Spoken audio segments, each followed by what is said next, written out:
Even as the Deputy President William Samoei Ruto and Team Tanga Tanga are trying to figure out a way to counter the latest very effective narrative unleashed by Team Kieleweke and the Handshake Brothers.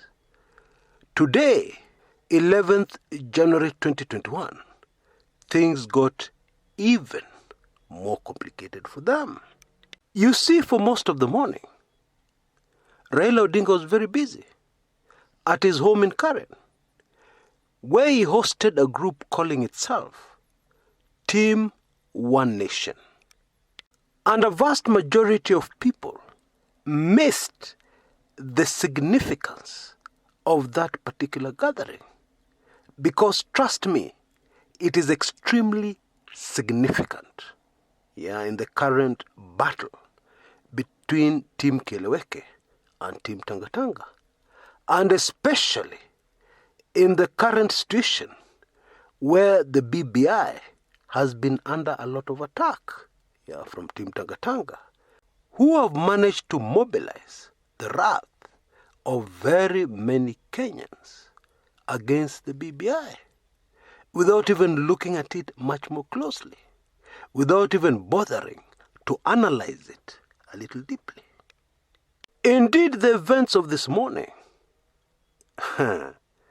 were so significant that I can use the word game changer as far as the BBI is concerned. Trust me, I know what I'm talking about.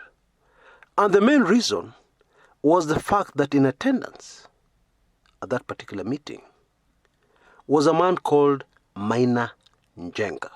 Now, Maina Njenga, we were told, is the patron of this Team One Nation organization, composed of youths from all over the country. Those of you who understand this man, Maina Njenga, will already have an idea of where I'm going with this. And you'll already be agreeing with me that this meeting is going to be a game changer. Nothing less.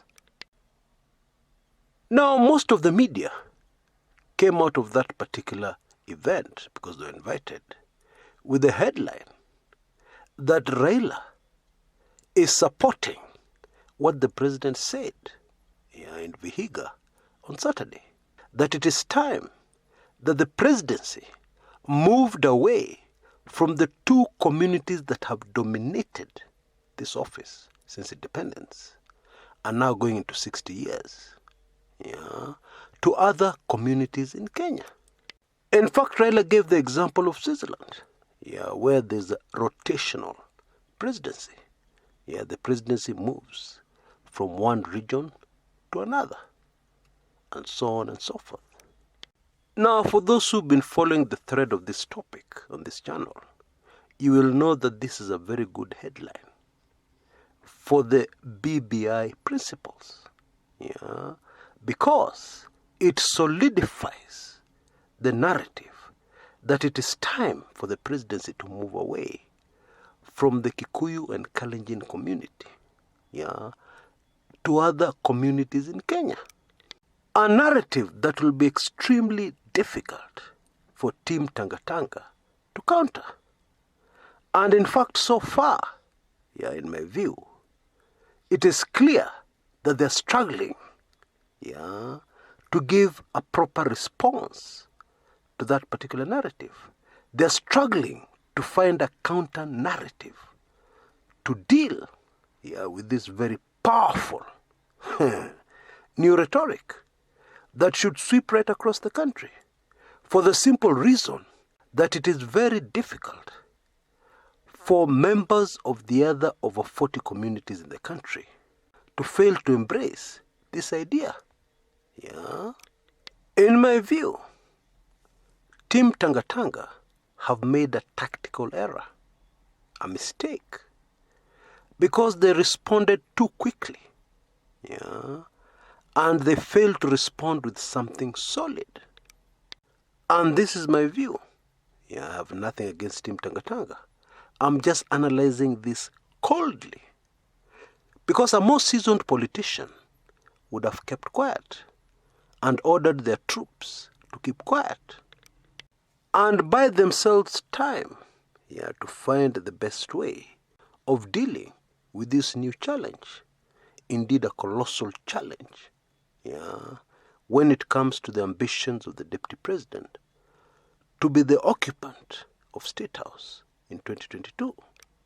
Had they taken that approach, not only would they have been able to buy themselves more time, but it would have had the effect of creating anticipation. People would have been very curious. What do Team Tanga Tanga have to say in response to this? And it would have had the effect of gathering a huge audience of Kenyans, indeed Kenyan voters, waiting so that when they finally got a solution or something solid to respond with, they would have had the attention of Kenyans. But what they did instead, we heard from one Team Tanga Tanga member, this was hate speech, this is tribalism. The Deputy President himself said, the next president should be elected based on their policies rather than the tribe they hail from. All very weak rejoinders, especially considering that policy is not one of the strengths of the presidential candidate, William Samoei Ruto, because he has no track record on policy implementation so far. Kenyans don't have that perception of him, either as a cabinet minister, right from the Moi days, to the Kibaki presidency, and even as a deputy president. That's not the perception Kenyans have of him. And therefore it cannot be considered a strength. So when he uses that word, it doesn't help him. Had it been Musalia Mudavadi, for instance, using the word policy, then a sizable number of Kenyan voters, those who were around in the 90s, would have immediately been able to identify themselves with what Mudavadi was saying. Because in the 90s, he was appointed finance minister, and his policies turned around the economy in a very short period of time. For those who are economists, he did a very effective job of mopping up excess liquidity with minimum pain to the average Kenyan, so that our situation changed very quickly. And the slide of the Kenyan shilling against the dollar was halted. That is a man with a track record for implementing policy that impacted on a huge percentage of the population of Kenyans. And in any case, prudent economic policies going forward is something that we need badly in Kenya. Anyway, my point here is that the story that the media came away with was not the main story. It may have attracted many Kenyans. It may have interested many Kenyans. But most missed the main story, which I'm now going to give to you. And I'm sure this will surprise many of you.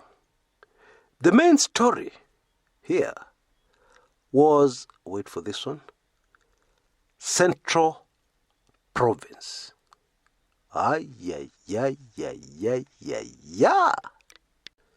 You see, in attacking the handshake, the Deputy President and Team Tanga Tanga have focused on the President's backyard, on Central Province. And they have been successful. And even now against the BBI, they are focused on Central Province very effectively. So much so that the BBI in Central Province is a very sensitive and tricky affair so far. And this successful bashing of the handshake and the BBI in Central Province has been interpreted by some analysts as proof of the Deputy President's popularity in the area. Although I tend to disagree. And I've already indicated on this channel why I disagree with that thesis.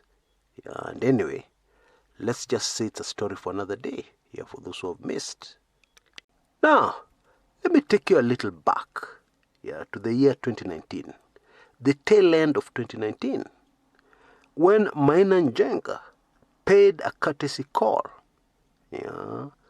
to a close supporter of the president, Rachel Shebesh, at her home. And the story that came from that was that Bwana Njenga Maina was going to assist in explaining to Kenyans at the grassroots what the handshake was all about and what it meant. We covered that on this channel. It was around September 2019. But it would seem that the events of 2020, the corona manenos and all that, halted whatever plans that Team Kieleweke had for Bwana Njenga. Bottom line, the idea of using Bwana Njenga's influence to turn the tide in Central Province is not a new idea. It was there before. But who is Maina Njenga? Why do I think he's so influential? Why do I think he will be successful in changing the perception of the BBI in the Central Province? And even if it doesn't change it completely, making an impact to reverse the negativity that has been planted there very successfully by Team Tanga Tanga.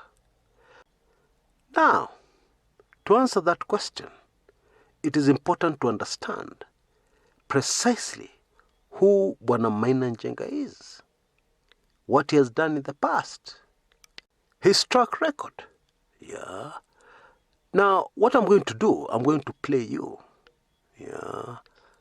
a portion of a video I made in 2019 about Bwana Maina Njenga.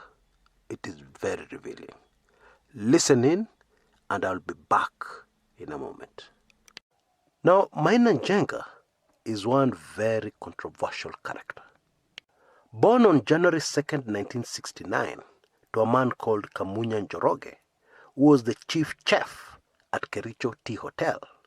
Controversy has been Maina Njenga's name, or middle name, right from the beginning. While in school, he got a reputation for predicting the 1 o'clock news, predicting news items that nobody else knew were coming. And then in Form 3, he successfully forged a transfer letter to transfer him from his school, which was somewhere in Laikipia, to Jomo Kenyatta High School in Nakuru. Now, to execute that kind of thing, you'd need to be very knowledgeable. You'd need to know a lot of things. Hardly the kind of things you'd expect a Form 3 student in a high school to be privy to.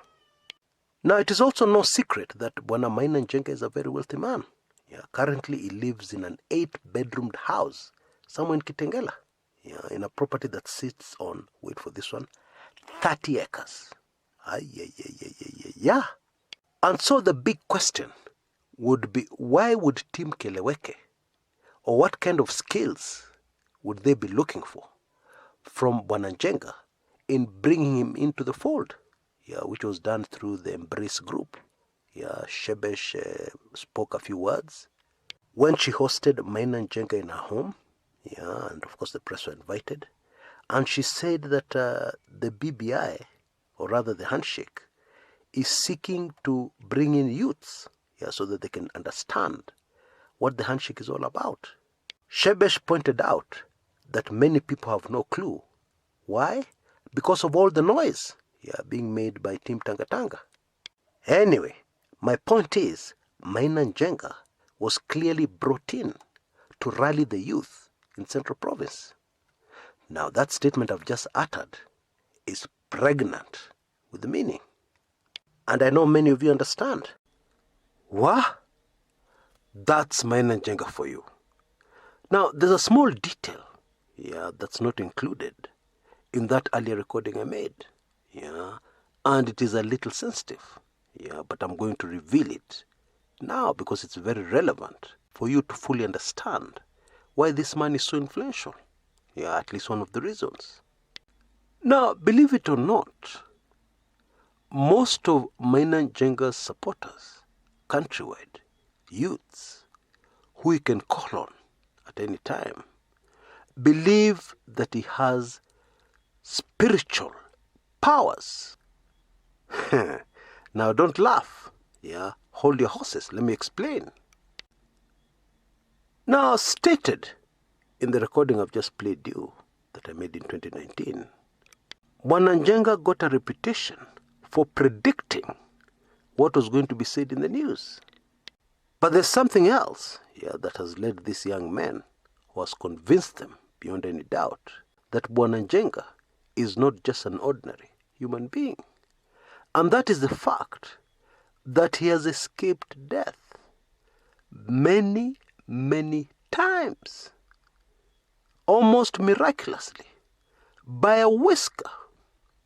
And maybe the best example to give of this are the events that took place on 24th May 2014. Maina Njenga was traveling to his rural home in Nyahururu, from Nairobi. And on the Gilgil-Nyahururu road, about 7 kilometers from Nyahururu town, something crazy happened. Some unknown persons sprayed his car with bullets, automatic weapons. It is said that there were over 25 resources pumped into his vehicle, a Subaru. And all the occupants of that vehicle passed on, except Maina Njenga. Now, the other details of that story, which I cannot share here, are in my weekly intelligence briefings number 18. So if you remember, just go back, refer back to WAB number 18. It's all there. But now that we know the man a lot better, let us make some conclusions. Maina Njenga has been trying very hard to get his breakthrough into mainstream politics. Indeed, he joined KANU, the party, in the run-up to the 2017 elections, but he was not successful in winning a seat in the elections. So he's still very eager to get into politics. And this is his big chance, by successfully promoting the BBI countrywide, but especially in Central Province. This is his very big chance to finally make that elusive breakthrough into mainstream politics, because it will give him momentum going into the 2022 elections. And therefore you can be sure that he's going to try very hard. But hold on a minute. This is not a rookie in politics. This is not a rookie in mobilizing the youth countrywide. And he already has his network. Bottom line, his chances of succeeding are extremely high. Some would say it's a done deal. So far, Team Tanga Tanga, at least one of their strengths, has been the ability to mobilize people at the grassroots. They have done it very successfully so far in Central Province. But now everything has changed with the entry of Maina Njenga. Because even if they continue to do what they've been doing, they will encounter a rival, an opponent in the grassroots, and a formidable one at that. And some of the arguments that Njenga is prepping his youngsters, his youth, to use are going to be very difficult for Team Tanga Tanga to counter. I'll give you an example. There's a young lady who spoke at the press conference after the meeting between Raila Odinga and Team One Nation this morning.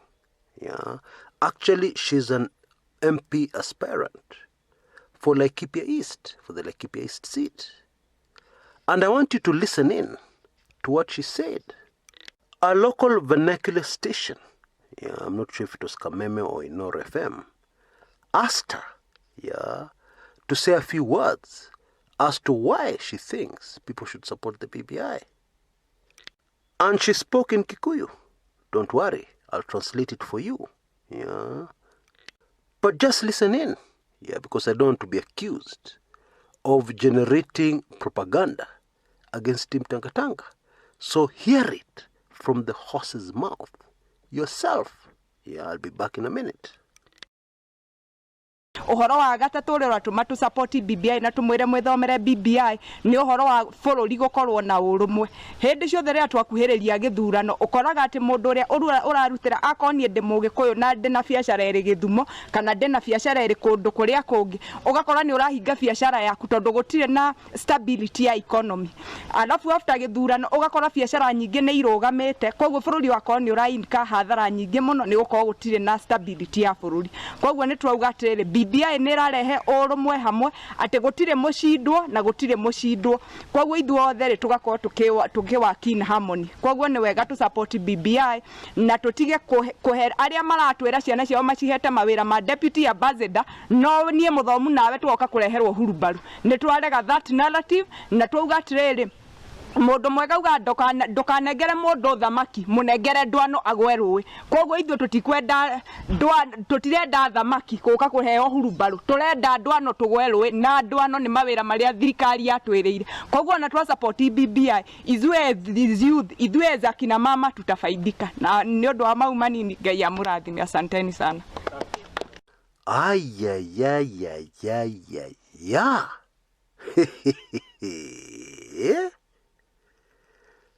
What this young lady is saying is that the person giving you wheelbarrows has gotten his daughter appointed deputy ambassador to a certain nation, and yet is giving you wheelbarrows. How will they help you? Team Tanga Tanga and supporters of the deputy president must now prepare, because this is the kind of challenge they'll encounter going forward. In my view, this is just a sign of things to come, a tip of the iceberg.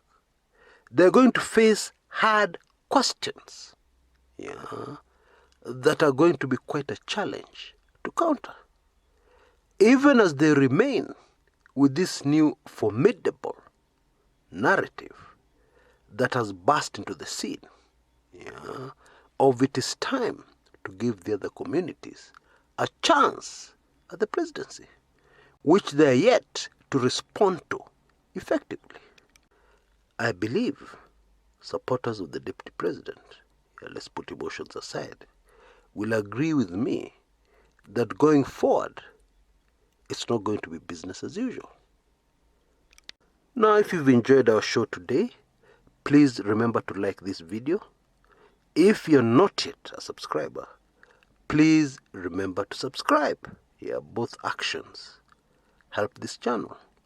Both actions help us in our mission for a better Kenya. Until next time, this is Chris Kumekucha.